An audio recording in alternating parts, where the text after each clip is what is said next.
All right, party people, it is time to read another chapter. This time, chapter 12. Maybe it's the last chapter in part 1. Or maybe it's not. Ooh, I just looked, and it might be. I think it is. The last chapter in part 1, we'll call it part 1, chapter 12, called Ongoing Support. Bookmark time. Boom. Ongoing support. Once you have turned a visitor or prospect into a customer, you want to keep them around, engaged, or happy for as long as possible. You know, as I read this, I recognize that I probably should have done this in fun in different locations all the time. Maybe, long walks on the beach, at a kitchen table. I don't know. That would have been fun. But now that we're 12, 13 chapters in, I'm not going to change things up. What do you think I am? An anomaly or something? Whether it's an app, service, product, tool, or something else, if you sell them once and keep them excited and engaged, there's an excellent chance you'll be able to sell them on future items. They'll also share their experience with their network, and you'll gain more deal flow into your sales funnel. Do this through ongoing support and personalized messages. These can be things like handwritten cards, new features, informational case studies pertaining to their field or interest, or additional releases of your product for them to use or buy. Deal flow is like the amount of initial people into your thing that your sales funnel, the thing that you are tracking throughout all of this. That is what deal flow is. It's the amount of people getting put into that funnel, if you will. Just like in step 6, if they don't buy, it's not the end of the world. It happens. In fact, 67.45% of online shopping carts are abandoned before the customer completes a sale. Every e-commerce shop online has dealt with this issue at one point or another.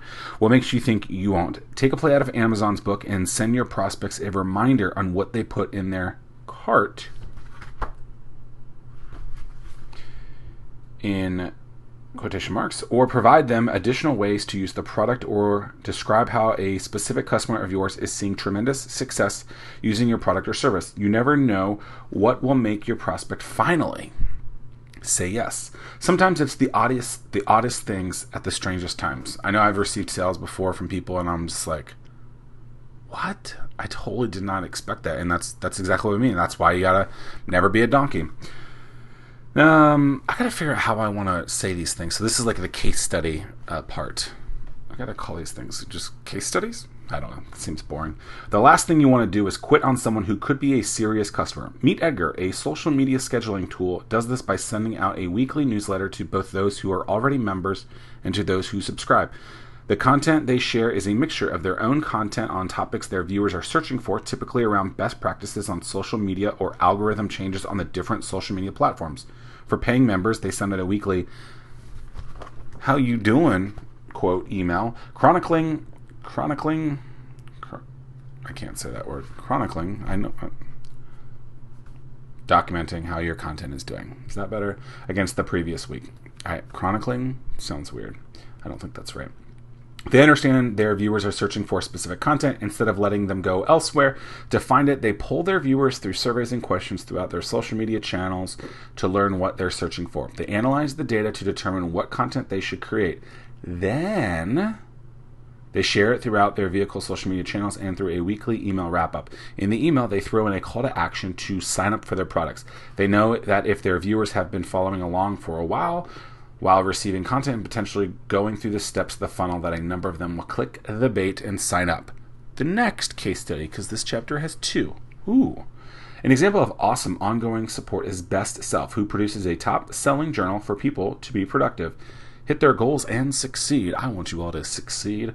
With an endorsement from Damon John, you guys can see my interview with Damon John at startwithhatch.com/DamonJohn, or just type Zack Miller interview Damon John. I don't know why I'm asking you to go to a link that I don't know what it is, but it's something like start with Hatch. ZackMillerSays.com/Damon John, probably all one word. I don't know. It's somewhere out there.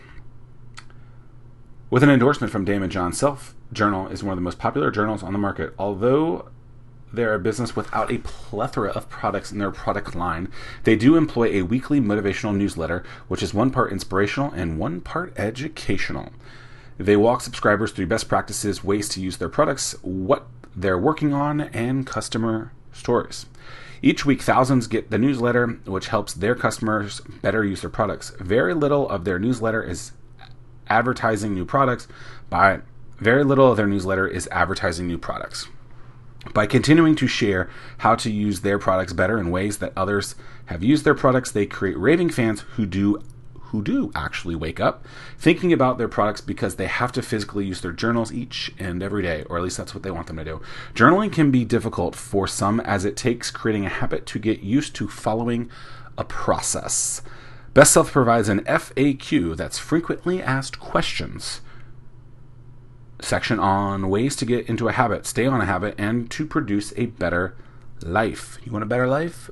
Follow Zack Miller Says everywhere. Duh. By sending a weekly email, you're teaching your following to expect something, and if you're really good at it, your following will even look forward to getting your next newsletter or whatever thing you're sending or producing and distributing. By setting someone's expectations of when a piece of content will be available, you're bettering your chances of them searching for, opening, and engaging your material. If you're going to provide content at a certain time or on a specific path, don't miss that time, as your viewers will tune in and be disappointed. By training your following to expect your content, they can also share, recommend, and talk with their friends afterwards about what you produced. Similar to a sports game, if your content is talk-worthy, your fans will want to tweet about it, share it on Facebook, email their friends, and discuss it around the water cooler at work, or on a Zoom call, or on wherever, the internet.